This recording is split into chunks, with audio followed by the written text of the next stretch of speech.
നമസ്കാരം. ക്യൂ മലയാള UK ന്യൂസിലേക്ക് സ്വാഗതം.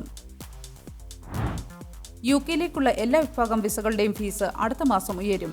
UK വിസയ്ക്കുള്ള ചിലവുകൾ ഏപ്രിൽ 9 മുതൽ പുതുക്കിയ നിരക്ക് നിലവിൽ വരും.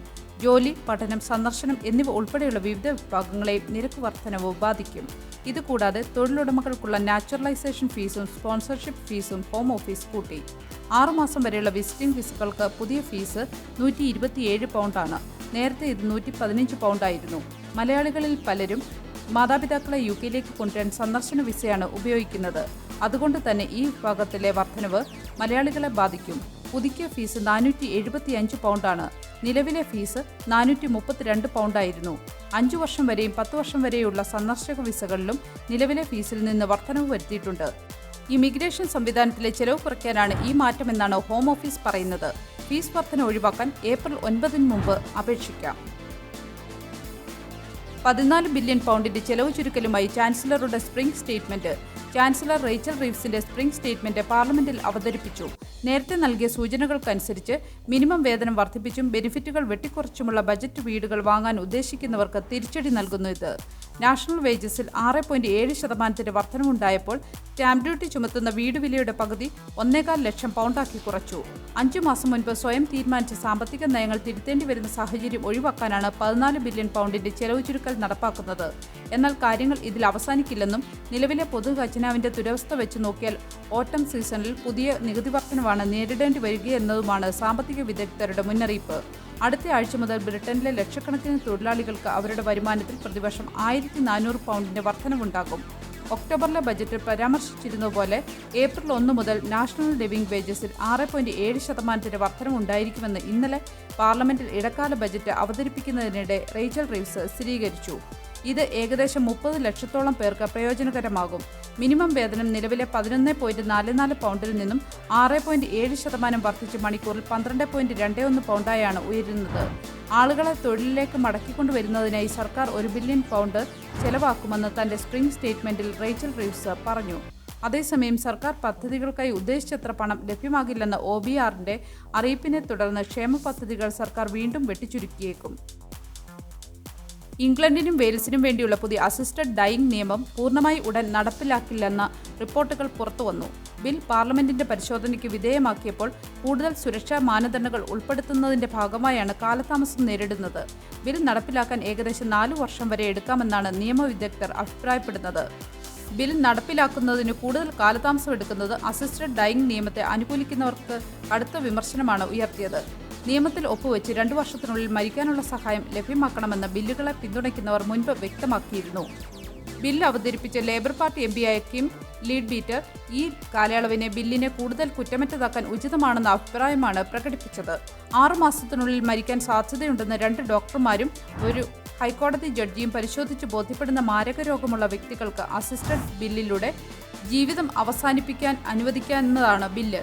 ക്രിസ്ത്യൻ സഭയും നിരവധി സാമൂഹിക സംഘടനകളും ബില്ലിനെതിരെ ശക്തമായ എതിർപ്പുമായി രംഗത്ത് വന്നിരുന്നു. ഭരണകക്ഷിയായ ലേബർ പാർട്ടിയിൽ തന്നെ ബില്ലിനോട് എതിർ അഭിപ്രായമുള്ള ഒട്ടേറെ പേർ ഉണ്ടായിരുന്നു.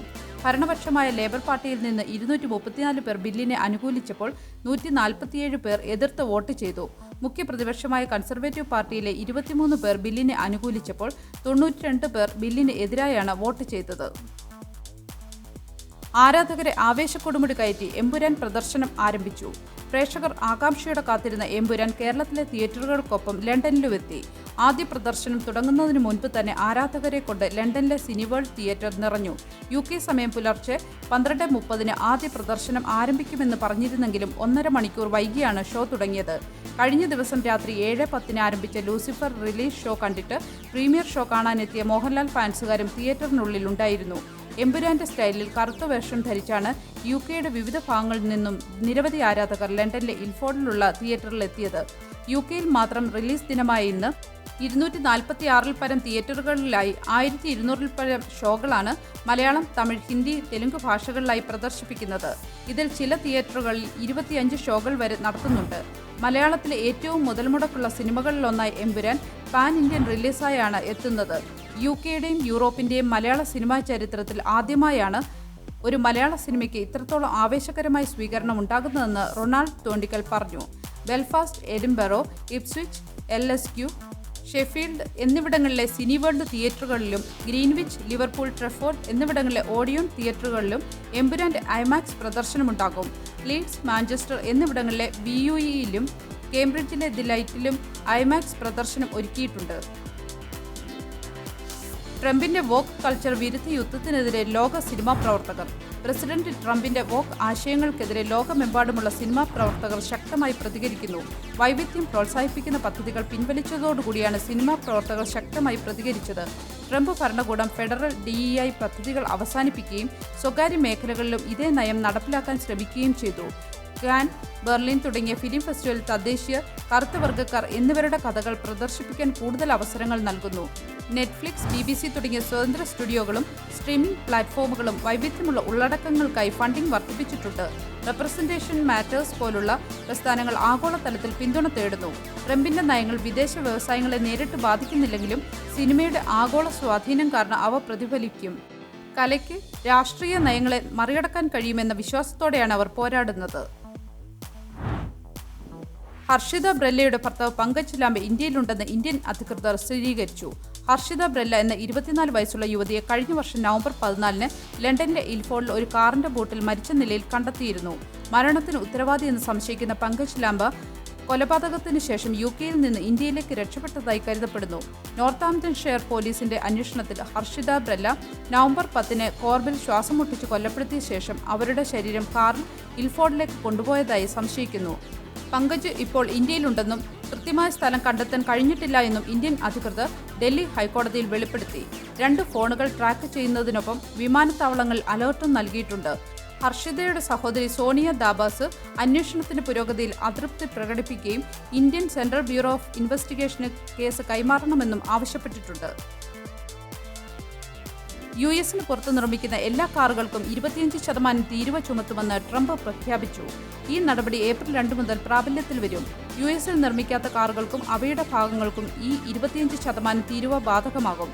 ഈ തീരുവയിലൂടെ അമേരിക്കൻ വാഹന നിർമ്മാണ വ്യവസായത്തെ പ്രോത്സാഹിപ്പിക്കാനും US-ൽ കൂടുതൽ തൊഴിലവസരങ്ങൾ സൃഷ്ടിക്കാനും കഴിയുമെന്നാണ് ട്രംപിന്റെ വാദം. എന്നാൽ ഈ തീരുവ കാരണം കാറുകളുടെ വില ഉയരാൻ സാധ്യതയുണ്ട്. ഇതുവഴി $100 ബില്യൺ വരുമാനം സർക്കാരിന് നേടിക്കൊടുക്കുമെന്നും ഇത് US-ന്റെ സാമ്പത്തിക വളർച്ചയ്ക്ക് സഹായിക്കുമെന്നാണ് ട്രംപ് പറയുന്നത്.